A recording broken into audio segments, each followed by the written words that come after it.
Well, here we go, guys. Rich Lopez here at the Drop Time Traditions and Drop Time Traditions podcast.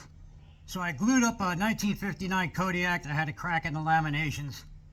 Had it strung for over a day. So now the moment of the truth to come to full draw and see if it explodes or not. So let's check it out.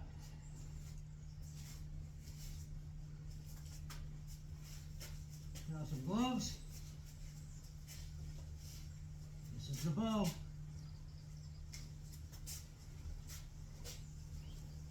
Right there's the repair. Let's see what happens.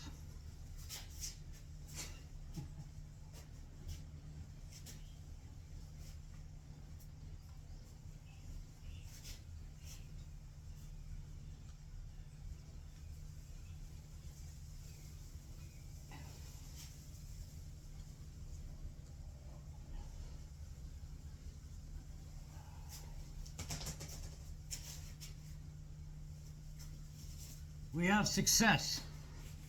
So guys, I'll see you on the next one. Take care.